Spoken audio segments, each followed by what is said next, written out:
Hamas లక్ష్యం ఏంటి? Israel అంతం తన పంతం. బట్ సాధ్యం కాదు.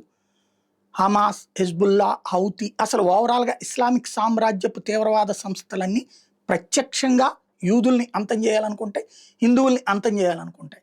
అదే సందర్భంలో వాటిని పోషిస్తున్నటువంటి అరబ్ దేశాలు, అలాగే ఈ ఆఫ్ఘనిస్తాన్‌ల, పాకిస్తాన్‌ల వీళ్ళందరి కోరిక మాత్రం ఖచ్చితంగా అంటే వీళ్ళు పాజిటివ్‌గా ఉంటూ కథ నడిపేటటువంటి వాళ్ళనమాట.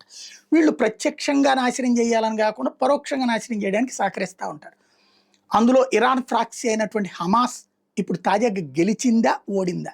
ఒక రకంగా గెలిచింది. ఏంటంటే 251 మంది బందీలను అడ్డుపెట్టి 2 సంవత్సరాల పాటు అమెరికా ఓవర్ అటాకింగ్ చేయకుండా అడ్డుకుంది. ఇజ్రాయెల్ ఓవర్ అటాకింగ్ చేయకుండా అడ్డుకుంది. కానీ ఇజ్రాయెల్ వాళ్ళ ఆ బందీల కోసం ఆగలేదు.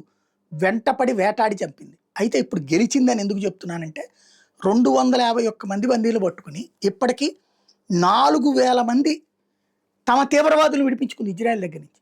ఇప్పుడు లేటెస్ట్‌గా 45 మంది మాత్రం మిగిలిన్నారు హమాస్ దగ్గర.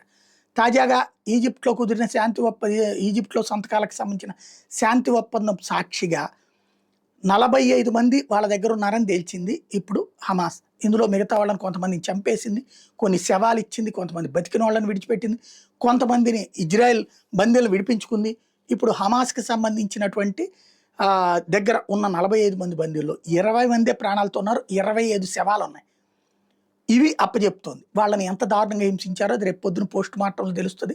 బయటికి రానియకుండా అమెరికా దాచే ప్రయత్నము చేస్తుంది. అది ఒక ఎత్తు అయితే 2000 మందిని విడిచిపెడుతున్నారు అందుకు ప్రతిగా.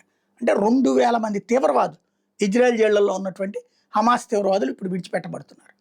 మొన్న సర్వనాశనం చేసి వదిలిపెట్టిన హమాస్ తీవ్రవాదులకి మళ్ళీ ఊతమిస్తోంది. ఇది దరిద్రం ప్రపంచానికి.